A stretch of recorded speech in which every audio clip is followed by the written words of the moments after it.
Aleluya, hermano, Dios te bendiga. Si es para el Señor, déselo con más ganas, por favor, en esta noche. Dios les bendiga, hermanos. ¿Cuántos vinieron a recibir palabra del Señor? Dios tiene algo que hablarnos a nuestro corazón esta tarde. Y estoy más que seguro que después de que esta tarde salgamos de este lugar, usted saldrá bajo una premisa de una palabra de parte del Señor que fortalecerá su espíritu. Amén. Vamos a la palabra, ¿les parece bien? Abra su Biblia en el libro de Deuteronomio, capítulo número 8, versículo número 2. Deuteronomio, capítulo número 8, versículo número 2. Cuando ustedes lo tengan, me pueden decir amén. Deuteronomio, capítulo número 8, versículo número 2. ¿Lo tenemos? Vamos a leer solamente el puro versículo 2. Yo lo voy a leer con mi voz en alto y usted con su vista por la diferente versión que existen en las Sagradas Escrituras. Y te acordarás de todo el camino por donde te ha traído Jehová tu Dios estos 40 años en el desierto, para afligirte, para probarte, para saber lo que había en tu corazón, si habías de guardar o no sus mandamientos. Lo volvemos a leer. Y te acordarás de todo el camino por donde te ha traído Jehová tu Dios estos 40 años en el desierto, para afligirte, para probarte, para saber lo que había en tu corazón, si habías de guardar o no sus mandamientos. Oramos. Señor, tu palabra es vida, tu palabra es salud, tu palabra es poder, tu palabra es bendición. Pido que esta palabra, al haber yo concluido, Señor, y terminado de poder expresar lo que has puesto en mi corazón, sea una palabra de bendición, una palabra nutriente para mis hermanos. Usa mi vida y pasa ese carbón encendido en mis labios para que cada palabra que salga de mi boca sea una palabra con unción y con denuedo. No permitas que una palabra torpe estropee el perfecto propósito de tu palabra, sino antes habla, que tu siervo escucha, y a ti te daré gloria, honor y alabanza, porque tú la mereces. En el nombre de Jesús. Amén. Tome su lugar, por favor.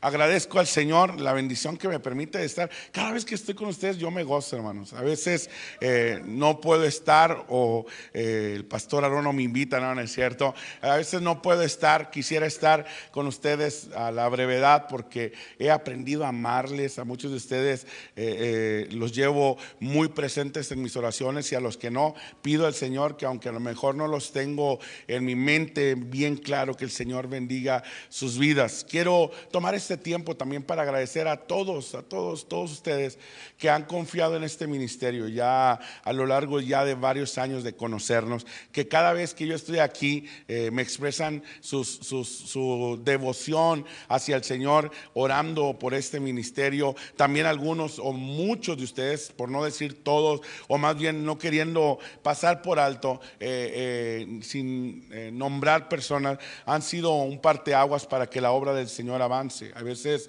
la Biblia dice: Pablo sembró, Apolo regó, y el crecimiento lo da el Señor. Esto es parte del trabajo ministerial, y de verdad yo ruego al Señor que cada semilla que ustedes siembran en nuestra vida sea una semilla multiplicada para cada uno de ustedes. No nada más en el anhelo de que ustedes tengan economía, sino como lo dijera el escritor: deseo que sean prosperados en todas las cosas y que tengan salud, así como prospera también su alma. Así es que oren por nosotros. El día de mañana salimos fuera, tenemos bastante trabajo en estos próximos meses. Yo creo que nos vamos a ver antes de algunas partidas más que tengo que salir a ministrar, pero vamos a estar yendo al estado de Tlaxcala, al estado de Puebla, vamos a estar por allá en Zacatlán de las Manzanas, en un lugar que se llama Teziutlán, Puebla. Vamos a estar en otras áreas un poquito más difíciles, en las que en el estado de Oaxaca vamos a estar ministrando, y sé que el Señor tiene. ¿Saben lo que más me ha impactado de todo este último mismo tiempo es ver la salvación del Señor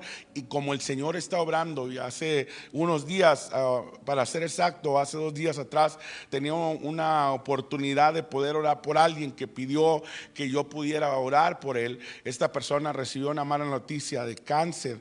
La verdad ha sido difícil para esta persona poder sobrellevar esta situación, o había sido difícil poder sobrellevar, pero saben, cuando estábamos ahí ministrándole, el Señor me incitaba y me decía, no le hables de sanidad, háblale de salvación, porque mientras que ella está buscando un milagro y una sanidad temporal, yo quiero sanar su alma, yo quiero sanar su vida y que tenga vida eterna y vida en abundancia. Y saben, hermanos, cuando terminé de hablar, ya cuando el Espíritu Santo me toma, siempre he dicho que si usted me da un micrófono sin una intención y propósito de predicar la palabra, dejo los rayones, me da mucha vergüenza y termino tiemble y tiemble ahí y hago el ridículo. Pero cuando se trata de predicar, el Señor pone palabra en mí, palabra. Ya cuando descubrí, la persona estaba llore y tuve que guardar silencio por algún momento. Y cuando ella voltea y me mira, me dice, yo necesito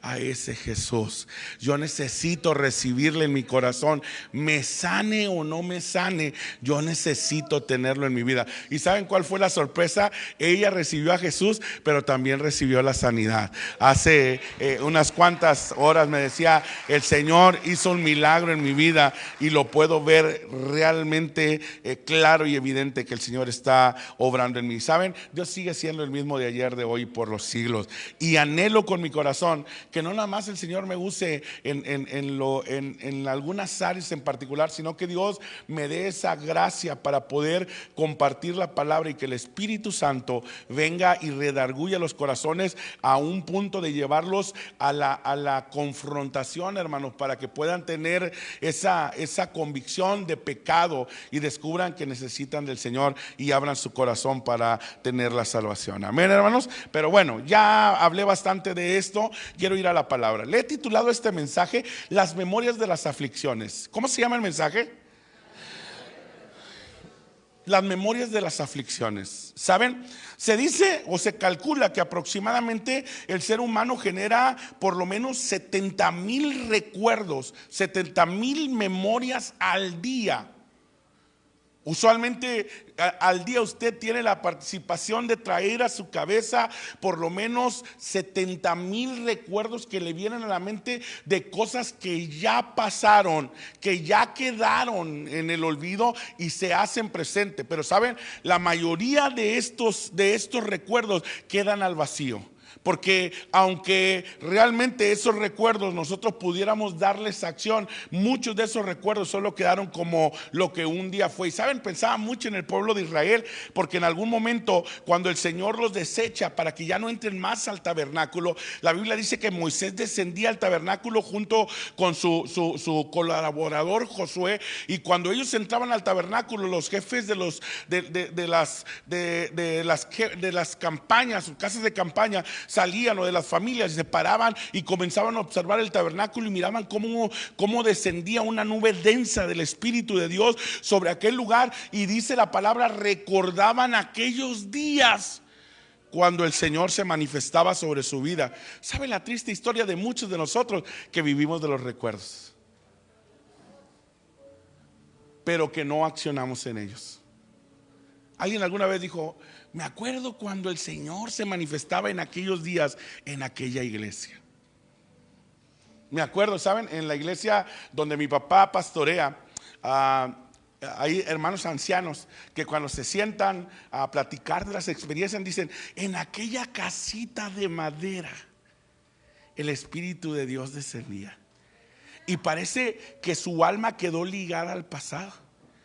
Pero la palabra del Señor dice, la gloria postrera de esta casa será mayor que la primera. Ahora, déjeme ir para tratar de ir enfatizando, porque hoy traigo, no sé si le estoy aprendiendo a mi amigo Jaime Gutiérrez un mensaje como de 2 horas, pastor, pero me lo voy a consumir en algunos cuantos minutos, ¿ok? ¿Saben? La palabra recordar en la palabra de Dios, en la Biblia, viene del original hebreo sacar. Y la palabra sacar va más allá simplemente de un recuerdo, de una memoria traída al presente. La realidad es, cuando habla de la palabra sacar en la Biblia, por lo menos particularmente en esta historia en la que nosotros hoy acabamos de leer, la palabra sacar tiene un significado muy especial, porque la palabra sacar no es simplemente traer a la memoria intelectual algún recuerdo pasado, sino que implica que en el presente nosotros debemos de accionar en él para que el Señor haga posible que esos recuerdos recobren vida. ¿Recuerdan el valle de los huesos secos? La Biblia dice que el Señor lo llevó al profeta Ezequiel y le dijo: vivirán estos huesos. Eran multitud de recuerdos de lo que un día fueron, pero en el Señor los recuerdos que quedaron ya en el pasado, cuando vienen al presente, recobran vida, hermanos. Ahora, esta historia en particular habla en un momento muy importante, porque saben, el pueblo está a punto de entrar a las tierras prometidas. Diga conmigo: está a punto de entrar a las tierras prometidas. Ustedes recuerdan que el pueblo, cuando comenzó a clamar al Señor, no comenzó a clamar para que el Señor los llevara a una tierra prometida o una tierra de bendición, una tierra que fluía leche y miel. La plegaria del pueblo de Israel para el Señor fue: danos libertad, sácanos de la esclavitud en la que nos encontramos. Y la Biblia dice que Dios escuchó su clamor, pero qué bendito es el Señor, porque mientras que nuestros pensamientos son de corto plazo, Dios está mirando ya el futuro. Y la Biblia dice que Dios soñaba con el pueblo de Israel para darles una tierra de bendición, y que en esa tierra Dios reinara sobre el pueblo de Israel, y Él fuera su Dios y el pueblo fuera su pueblo. Porque mientras que tú a lo mejor estás pensando y estás soñando con cosas a corto plazo, los deseos de Dios, dice Jeremías, los pensamientos de Dios para nosotros son buenos, son bendición. Y cuando nosotros entendemos esto, podemos llegar a la comprensión que Dios los llevó. Llegó un momento en el que Dios llegó y sembró la semilla en Israel. Y cuando sembró la semilla en Israel, le sembró un sueño de venir y poseer unas tierras de bendición que Dios ya les había dado por heredad. Tengo una pregunta para ti: ¿qué Dios te ha prometido que hará con tu vida? ¿Qué promesas el Señor te ha dado para tu vida que a lo mejor el día de hoy volteas a ver al pasado y dices: ha pasado tanto tiempo que se me hace tan remoto y difícil que algo pueda acontecer? Pero cuando los recuerdos de Dios llegan al presente, es porque Dios está preparando nuestras tierras para que nosotros podamos poseer lo que el Señor ya nos ha dado por herencia. La Biblia dice que ellos llegaron al punto de entrar a las tierras prometidas.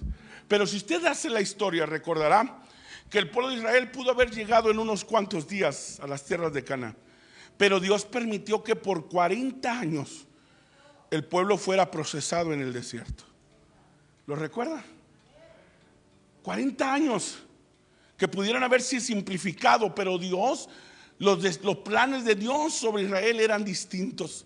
Porque saben, déjenme revelarles algo: aunque Israel había salido de Egipto, Egipto nunca salió de sus corazones. Ellos actuaban, vivían y se conducían conforme Egipto les había sembrado por 400 años la manera de vivir. Hay gente que todavía hasta el día de hoy sigue actuando como un día actuó en el mundo, sigue conduciéndose como un día se condujo en el mundo.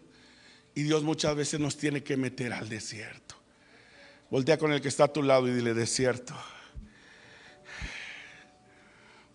En este capítulo nos enseña cómo Dios usa el desierto, cómo hemos de vivir en la bendición y dónde debe permanecer nuestro corazón. Fíjense, les voy a parafrasear este versículo. Dice: Dios anhelaba saber si su pueblo guardaría los mandamientos y los preceptos cuando ellos entraran en la tierra prometida. Y para que esto realmente pudiera él saberlo, tenía que ver o tenía que observar que había en el corazón del pueblo de Israel y saber realmente cuál era su condición. Y esto no lo podía hacer si no era a través de probarlo. Escuche, Dios nunca va a tentar, pero sí nos va a probar para que va a ver, revelar qué hay en nuestros corazones. Dios tenía que probarlo, y la verdad es que sí, probarlo era a través de las aflicciones. Y para eso escogió el molde perfecto llamado desierto. ¿Alguien alguna vez ha estado en un desierto? En estos últimos días que me ha tocado viajar, me ha tocado ir a áreas muy desérticas, donde, déjenme les doy un testimonio. Fui a un lugar donde hacía ya más de 5 años que no llovía. Y llegué ahí, ese lugar, usted encontraba las vacas todavía así paradas, pero ya nomás en esqueleto. Terrible. Y mientras que estaba yo predicando, el ambiente, la atmósfera espiritual era de sequía, como si la representación de la vida espiritual de la gente se mirara a través de la sequía física.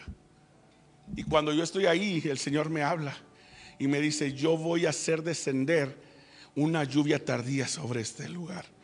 Y cuando el Señor me dijo eso, yo, pastor, me gocé, dije: gloria a Dios, el Espíritu Santo. Y me dijo el Señor: no estás entendiendo, yo voy a hacer llover sobre este lugar, profetiza. Y ahí comencé a entrar en problemas. Y dije: Señor, pues está bien, yo te creo, pero no me hagas hablar.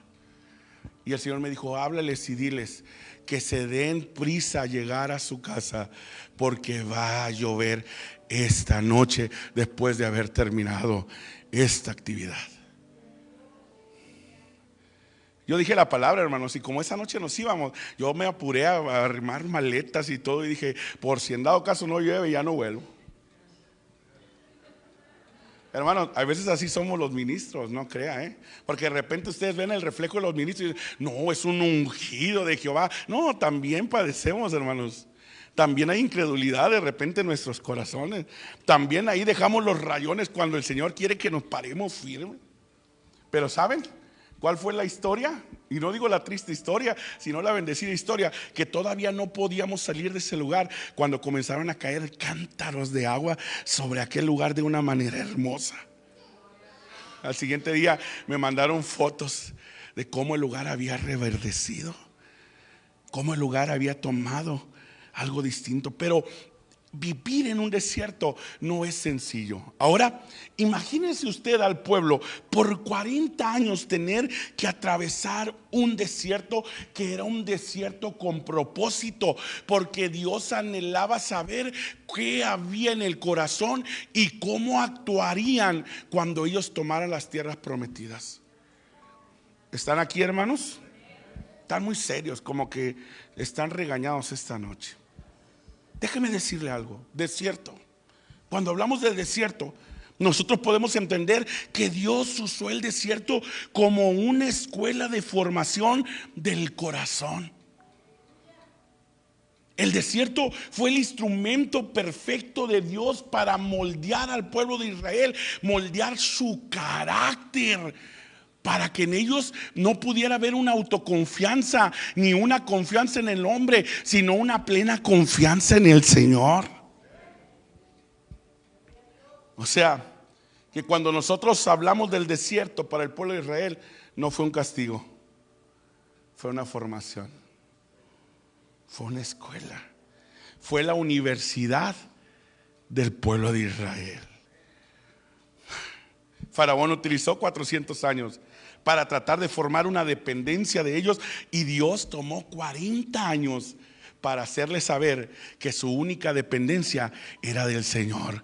Por eso el escritor dijo: alzaré mis ojos a los montes, ¿de dónde vendrá mi socorro? Y luego alza su vista al cielo, dice: mi socorro viene de Jehová, que hizo los cielos y la tierra. Nosotros tenemos dependencia del cielo. En el cielo está nuestra dependencia, y Dios está en control. Codea que está a su lado y dígale: no te duermas, gordito, pon atención. Ahora les tocó a ustedes lo gordito, hermanos. Ya Dios me está sanando de esa parte.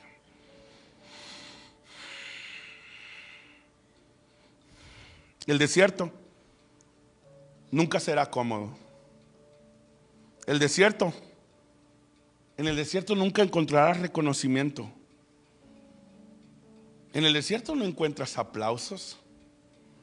En el desierto nunca encontrarás compañerismo.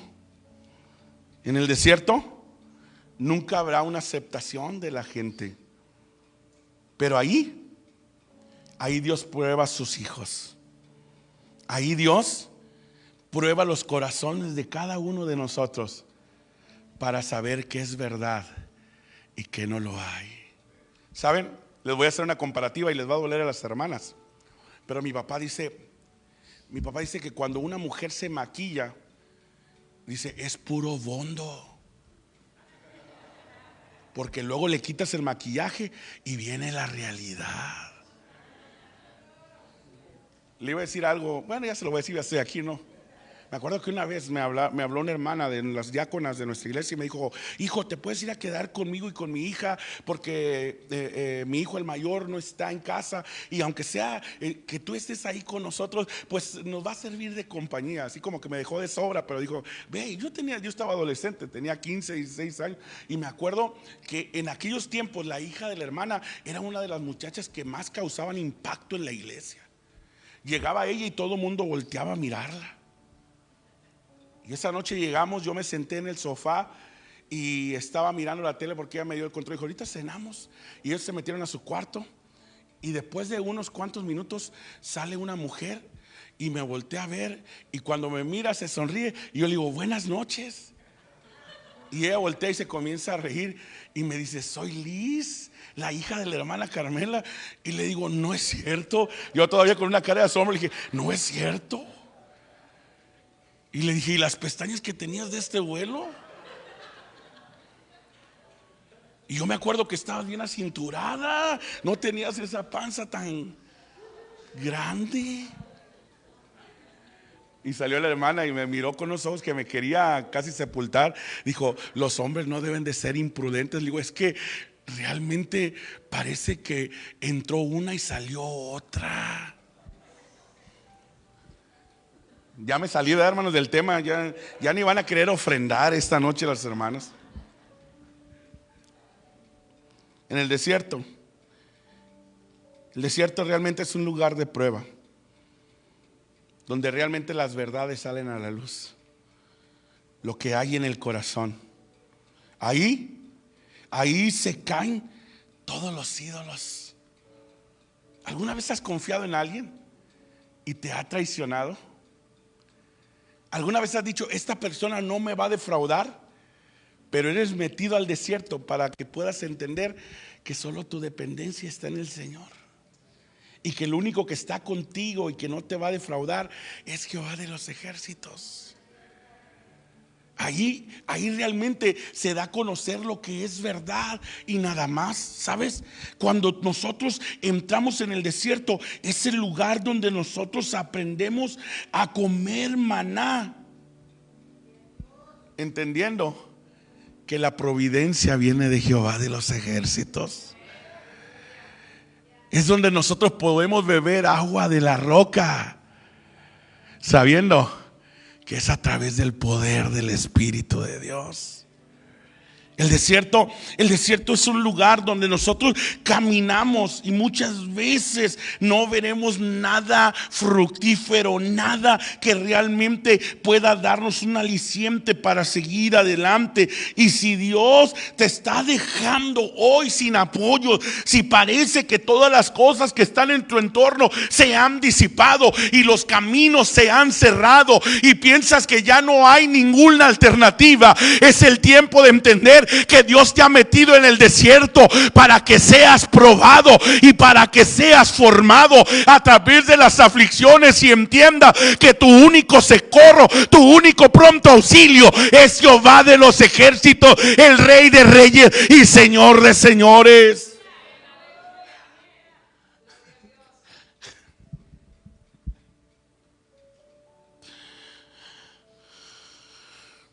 Asimilando esto, podemos llegar a la conclusión de que el desierto es un lugar donde Dios te demuestra su fidelidad, para que hoy recuerdes que si Dios fue contigo en los momentos malos, con mayor razón estará contigo en los momentos buenos. Pero hay una pregunta para ti: ¿serás tú fiel en los momentos buenos? Porque la Biblia dice: si en lo poco fuiste fiel, en lo mucho serás fiel. Pero si en lo mucho fuiste injusto o infiel, en lo poco, en lo mucho también lo serás. Déjeme voy. Dígale que está a su lado, el gordito ya se va a callar. Dígale, por favor.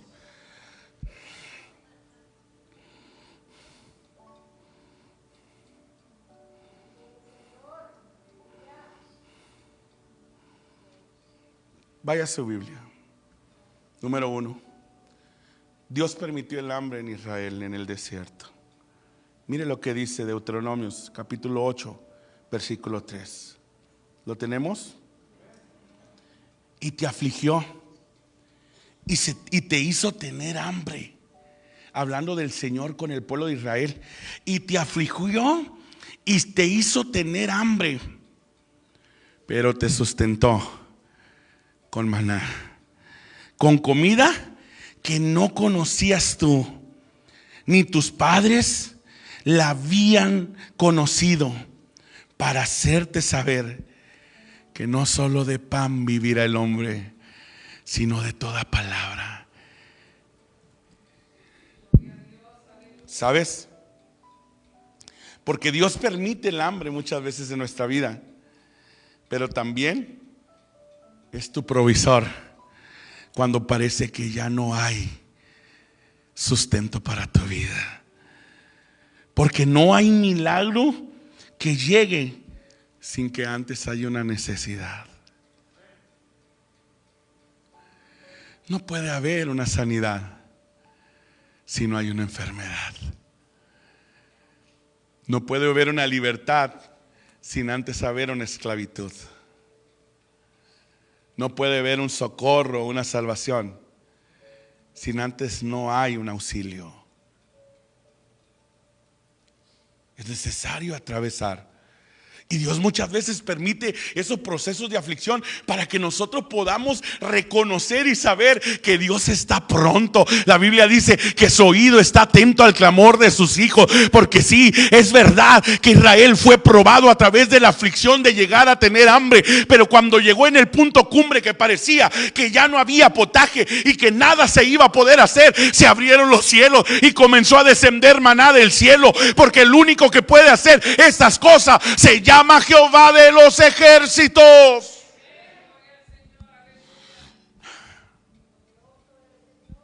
El versículo 4 dice: tu vestido nunca se envejeció sobre ti, ni el pie se te ha hinchado en estos 40 años. Dios hizo caminar al pueblo 40 años, pero sin que la ropa se le desgastara, sin que los pies se les hincharan, sin que las chanclas o el calzado se le rompiera. Porque sabes, hay veces estamos tan entretenidos en querer ver la bendición de Dios que no nos damos cuenta que los milagros silenciosos están pasando por nuestra vida. ¿Quién se ha quedado sin comer?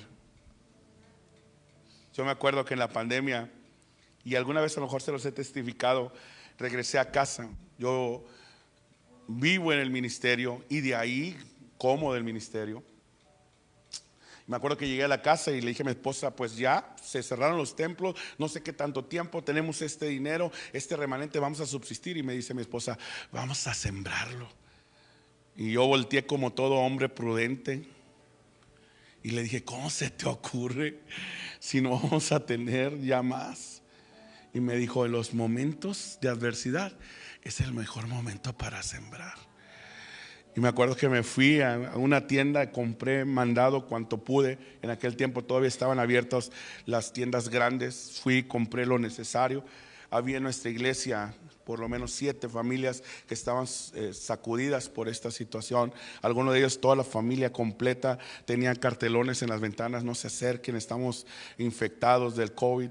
Me acuerdo que llegué, entré, les di la bendición, les di una ofrenda y todavía oré por ellos, por todos los hermanos. Regresé a casa y me acuerdo que ya después de haberme aseado y todo, me senté en la sala y mi esposa estaba mirándome de frente muy contenta por la acción que habíamos hecho. Y yo me acuerdo que volteé y le dije: ahora sí, nada más no me pidas y dale mordidas a lo que encuentres, porque no hay. Pero ¿saben una cosa, hermanos? Cuando parecía que el aceite de la tinaja y la harina se acababa, Dios mandaba cuervos. Recuerdo que una vez llegó una muchacha y yo me acuerdo que no teníamos nada que comer, y me acuerdo que le dije a mi esposa: cuando algo así sucede, yo cierro la puerta de mi casa y le digo a mis hijos: es tiempo de orar, y comenzamos a orar. Y me acuerdo que me metí al cuarto y le dije: voy a tomar un tiempo de comunión. Y mientras que estaba orando, le estaban tocando la puerta. Y mi esposa sabe que cuando oro no me molestan, pero ella va y me dice: perdón que te interrumpa en tu tiempo de intimidad, pero hay una muchacha allá afuera que quiere hablar contigo. Dice, ella viene de parte de su esposo inconverso, que te ha escuchado predicar por las redes sociales y quiere hablar contigo. En aquellos tiempos la única manera era a través de las redes sociales. Y me acuerdo que medio molesto me levanté y yo fui a abrir la puerta, y yo con una acción, yo sé que ella entendió que estaba molesto, me dijo: perdón que te venga a molestar, pero mi esposo me obligó a venir en este momento. Me dijo que viniera y te trajera esta ofrenda y que te diga que ha sido mucha bendición, y que así como tú has sido de bendición, Dios quiere bendecirte. Dice: hoy por hoy mi esposo ha recibido a Jesús en su corazón y está siendo nutrido y bendecido a través de la palabra que estás predicando. Y me acuerdo que puso una semilla en mi mano, y mi esposa se me quedó mirando y me dijo: mira, ese es el Dios al que nosotros servimos.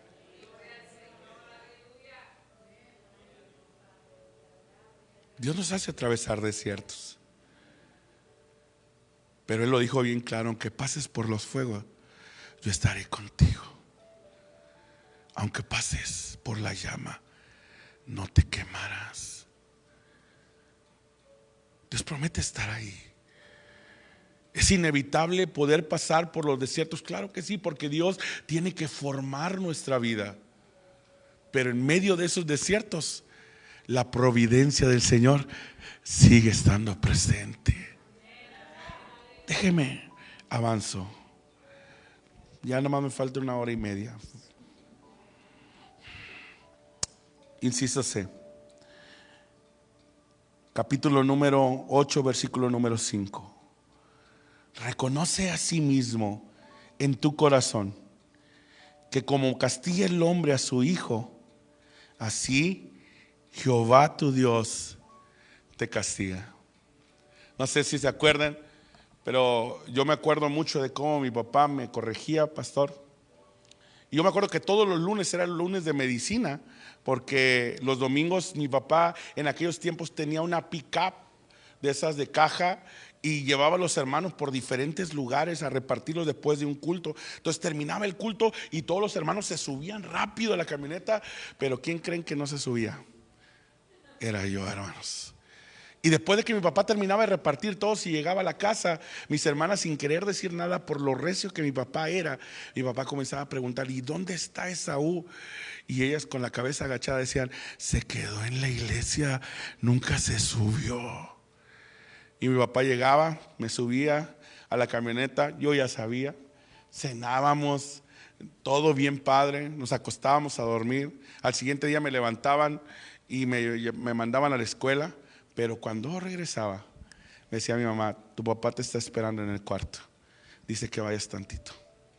Ya cuando entraba, mi papá tenía su púlpito con la Biblia abierta, y me sentaba y me decía: mira lo que la palabra dice. Me predicaba por una media hora. Por lo menos hubiera predicado 5 minutos, no, hermanos, pero media hora escucharlo. Y luego cuando terminaba me decía: bájate tus pantaloncitos. Mi abuelo acostumbraba en su vejez, ya no tenía memoria, a pelar unas ramitas de los árboles, y esas ramitas las doblaba y nunca se rompían, y las ponía en la cerca. había muchísimas ramas. Yo cada vez que me pegaba mi papá iba y rompía unas cuantas para tratar de acabármelas, pero nunca me las acababa, porque era lo único que mi abuelo hacía en todo el día. Y me acuerdo que mi papá me decía: bájese los pantalones, y me ministraba en el nombre del Padre, el Hijo y del Espíritu Santo. No sabía si danzar o hablar en lenguas, hacer. Y me acuerdo que las palabras de mi papá, pastor, siempre eran: me duele más a mí que a ti el tener que pegarte. Yo no lo comprendía. Yo lo que decía en mi mente es: pues péguese usted para que le duela. Como un padre se compadece de sus hijos, así se compadece Jehová de los que le temen. Dios nos corrige como padres, porque Dios nos ama. Y Dios le está hablando a través de Moisés al pueblo de Israel, haciendo saber que Dios los corrigió en ese desierto, pero con cuerdas de amor. Siempre estuvo presente el amor del Señor, aunque muchas veces la reprensión estuvo presente, y les hace saber que cuando Dios corrige, no es que esté enojado, y mucho menos que nos esté rechazando. Es porque Dios quiere formarnos. Quiero terminar.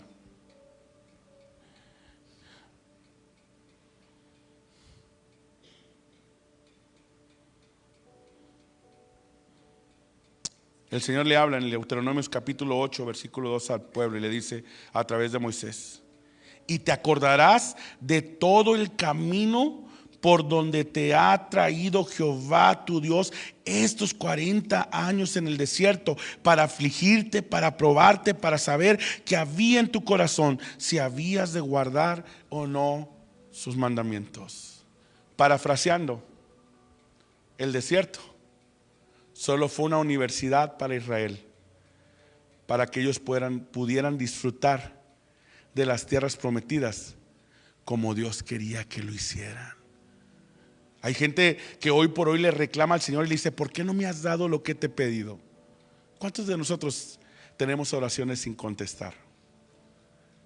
Pero vea un ejemplo. Hay gente que de repente recibe lo que Dios le da sin ser formada, y ya no están aquí. Voy a hablar de ellos porque no están. Hay gente que de repente está ore y ore: Señor, mi trámite migratorio, y te voy a servir con más ganas, y me voy a ir a las naciones ahora sí, y voy a ir a mi pueblo y voy a evangelizar. Pero nada más Dios les da los papeles migratorios y no los volvemos a ver en la iglesia.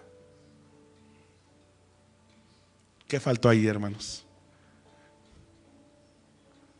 Dios les está hablando al pueblo de Israel y les está haciendo saber que no se olviden, que traigan a la memoria el desierto y descubran que si Dios estuvo con ellos en el desierto, también estará con ellos en la bendición. Y que si ellos tuvieron que atravesar el desierto, era porque Dios los estaba formando para que ellos pudieran recibir con gozo y con dependencia la bendición de Dios. ¿Saben? El salmista David, y ya voy a terminar, esto no es la Biblia, pero lo voy a voltear. El salmista David no le fue permitido construir el templo, pero sí le fue permitido poder recaudar las ofrendas. Y la Biblia dice que el salmista, como todo buen ejemplo, dijo: esto es lo que tenemos para construir, pero de mis tesoros personales he traído esto, y lo presenta. Y les dice: ahora ustedes sean partícipes, trayendo de la bendición que Dios les ha dado para la construcción del templo. Y dice que la gente comenzó a dar, eran casi como los de Manuel. Era tanta las ofrendas que el salmista David les tuvo que decir: ya no traigan más, o el rey David: ya, paren. Digan amén, hermanos, se quedaron bien serios. Ya no traigan más ofrendas. Yo creo que nunca he ido a una iglesia así. Pero el salmista dice algo claro: porque el afecto del corazón estaba en el Señor. Ellos habían sido formados. Y el salmista termina diciendo: de lo recibido de la mano de Dios, le damos nuevamente a Dios. De lo recibido de la mano de Dios, le damos nuevamente a Dios. Cuando no tuvo, Dios estuvo presente. Pero cuando tuvo, Dios estuvo presente. Tal vez tu desierto, y ya terminé, tal vez tu desierto ha sido difícil. A lo mejor hasta cierto punto interminable. Sí, te hablo de esa enfermedad. Te hablo de ese problema familiar. Te hablo de ese conflicto matrimonial. Te hablo de esa carga de tus hijos. Te hablo de todo tipo de desiertos que muchas de las veces parece que nos quieren acabar. Pero ¿sabes algo? El desierto tiene un principio y tiene un final. Ese desierto que Dios ha mandado para tu vida solo es para procesarte a ti, para que seas refinado como el oro, para que cuando llegues a la bendición que Dios tiene preparada, puedas reconocer que Él estuvo contigo y que Él estará para siempre. Yo quiero que se ponga de pie.